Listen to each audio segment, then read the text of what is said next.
On behalf of my co-authors Stefan Dombrowski and Gary Canave, it is my privilege to introduce our article titled Cognitive Profile Analysis in School Psychology, History, Issues, and Continued Concerns, which was awarded Article of the Year by the Journal of School Psychology in 2018. First, we would like to thank the members of the editorial board of JSP and the Society for the Study of School Psychology. We are beyond humbled and honored to receive this recognition for our work. Despite long-standing concerns, cognitive profile analysis continues to have a pervasive influence on school psychology training and practice, and there are many practitioners and trainers who remain committed to disseminating and advancing these clinical techniques. Thus, it is not surprising that new profile analysis methods have been developed over the course of the last decade. Whereas we stipulate that these ideas may be intuitively appealing, there is an ample body of empirical literature that highlights numerous psychometric and conceptual shortcomings associated with these methods. Our article reviews several of those provisional limitations.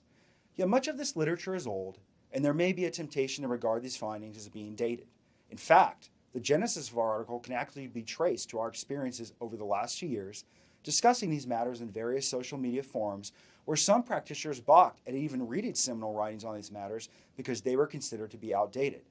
As a result, one of the goals for the article is to update the field's understanding of these issues, and in particular acquaint, or quite honestly reacquaint school psychologists with this countering body of literature as it pertains to newer profile analysis methods such as cross-battery assessment or emerging PSW methods for SLD identification. Our hope is that the article will serve as a go-to resource for practitioners and trainers alike seeking to understand another perspective on these matters.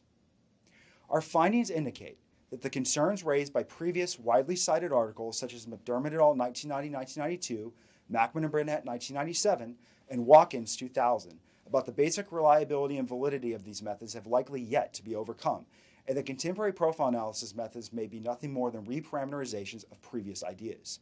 Of additional concern since Watkins' seminal critique of these methods at the turn of the century, researchers have raised additional questions about the construct validity of the scores that are the focus of modern profile analysis methods, such as XBA. Put simply, commercial ability measures may not locate intended constructs well, if at all, calling into question any interpretive judgments pertaining to those test scores. Like Watkins, we continue to encourage practitioners and trainers to regard these methods as aspirational. The reliability and validity of unique cognitive profiles has been found to be insufficient for confident clinical decision-making, and there is presently no compelling evidence to indicate that profile analysis can be used to reliably diagnose a learning disability. To be clear, we do not suggest that cognitive assessment has no value in school psychology. We merely suggest that the bulk of existing empirical evidence supports more circumspect use and interpretation of these measures.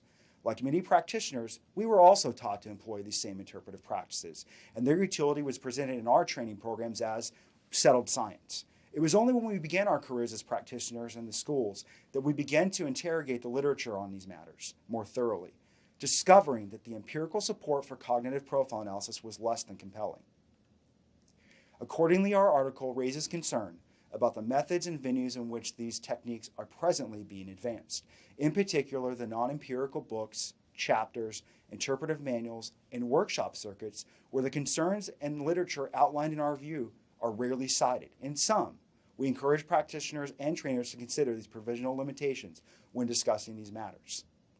In closing, we hope our article promotes fruitful discussion in our discipline, and we look forward to working with colleagues who agree and disagree with our take on these matters to advance evidence-based assessment in school psychology training and practice.